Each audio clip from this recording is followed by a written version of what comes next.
Salam sejahtera para sahabat GKI Klasik Solo dimanapun para sahabat berada. Berjumpa kembali di dalam rangkaian Bina Iman GKI Klasik Solo. Para sahabat yang dikasihi oleh Tuhan, saya punya sebuah motor Suprafit yang sudah cukup lama tidak saya gunakan.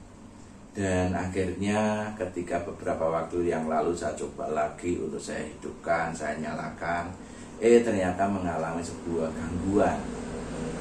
Saya coba nyalakan, bisa nyala, saya putar sebentar, mati. Itu beberapa kali terjadi dan sempat saya biarkan lagi beberapa lama.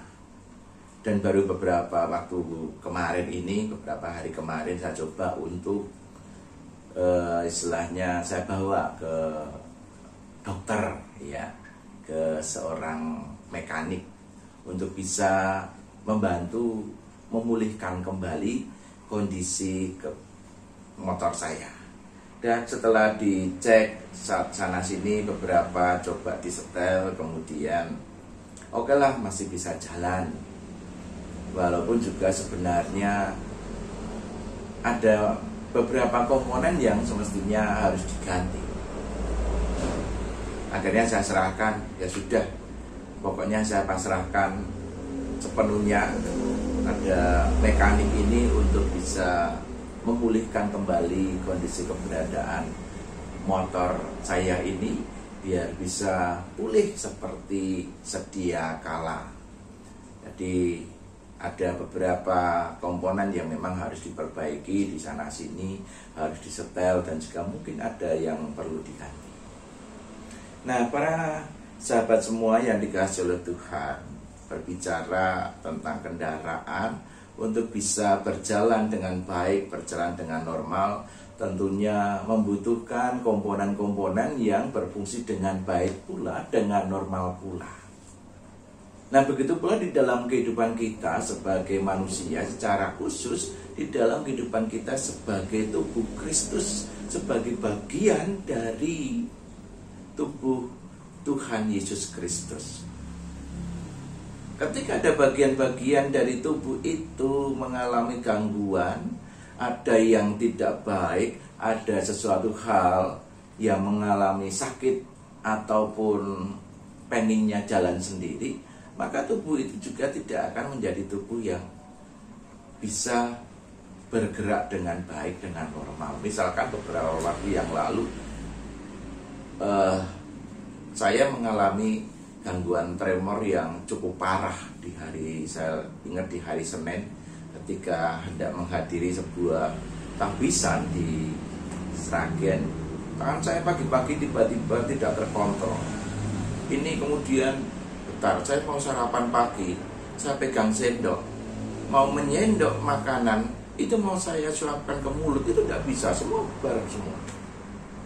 Dan waktu di tempat tahbisan pun sama, saya menulis nama saya aja sampai tidak bisa. Saraf bagian kanan saya ini tidak terkontrol dengan baik. Akhirnya ya buat saya merasa nggak nyaman, nggak enak, karena kondisinya tidak nyambung, tidak sesuai gitu ya. Nah, kalau kita lihat di dalam kondisi jemaat di Korintus pun sebagai bagian dari tubuh Kristus mengalami hal yang sama ketika di sana ada beberapa persoalan. Persoalan yang muncul di dalam kondisi jemaat di Korintus adalah munculnya kelompok-kelompok. Wah, kelompok si A ini merasa baik-baik, kelompok si B ini merasa menjadi jalur yang paling pas. Dengan adanya kelompok-kelompok ini bukan kemudian saling mendukung, saling melengkapi, tetapi kemudian saling menjatuhkan. Yang pada akhirnya juga menimbulkan gesekan antar kelompok itu. Nah, di dalam Surat Korintus kita bisa melihat persoalan-persoalan yang terjadi di sana. Walaupun memang kalau di dalam surat Korintus yang pertama memang belum terlalu kelihatan nih gesekan-gesekan yang begitu keras, dan akhirnya Paulus mengingatkan begitu keras belum kelihatan. Tetapi kalau sudah masuk di dalam surat Korintus yang kedua, kita akan bisa melihat bagaimana Rasul Paulus dengan keras menegur dari jemaat yang ada di Korintus. Di sini di dalam jemaat Korintus, jemaat dalam konteks perkotaan dengan lingkungan yang notabene adalah banyak orang-orang yang menyembah berhala, kemudian orang-orang kaya dan seterusnya. Mungkin juga termasuk di sana ada orang-orang yang terpelajar gitu ya. Di sana muncul golongan-golongan, di sana muncul pandangan-pandangan yang salah tentang hikmat dan juga pandangan-pandangan yang salah tentang pelayanan Kristen, sehingga kehidupan mereka menjadi kehidupan yang terpecah belah. Oleh karena itu, Rasul Paulus di dalam suratnya di 1 Korintus pasal 14, ia mengatakan demikian. Hal ini kutuliskan bukan untuk memalukan kamu, tetapi untuk menegur kamu sebagai anak-anakku yang kukasihi. Kalau kita bisa menganalogikan kondisi jemaat Korintus seperti sebuah kendaraan bermotor, maka kondisi jemaat di Korintus ini membutuhkan seorang dokter, membutuhkan seorang mekanik untuk bisa memperbaiki kembali agar jemaat Korintus ini boleh berjalan kembali dengan baik, sesuai dengan marwahnya, sesuai dengan semestinya. Nah, oleh karena itu agar bisa dengan baik dibutuhkan mekanik, dibutuhkan dokter, dibutuhkan orang yang mampu untuk mengingatkan, orang yang mampu untuk menegur agar mereka boleh kembali pada jalannya, pada tracknya. Nah, disinilah Rasul Paulus yang merasa dia sebagai orang yang melakukan penginjilan di Korintus, dia punya tanggung jawab nih.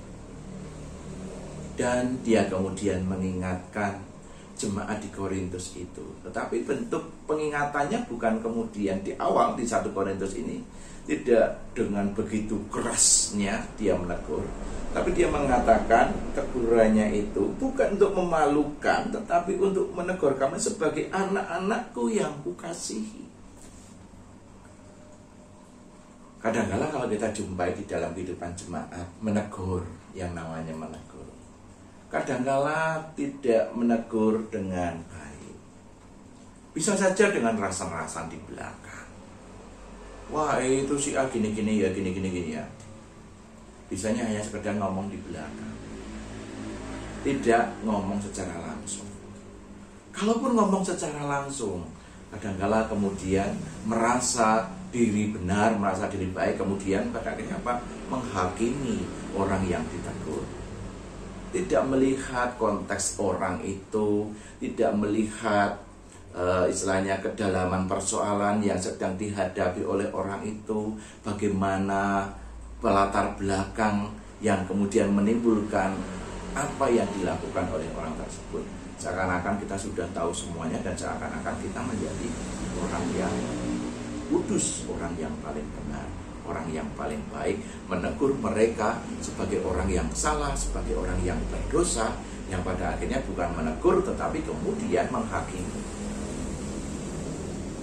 Nah, hendaknya ketika kita menegur, itu kita belajar seperti Rasul Paulus, bagaimana dia menegur dengan kasih, seperti seorang bapak yang menegur anaknya.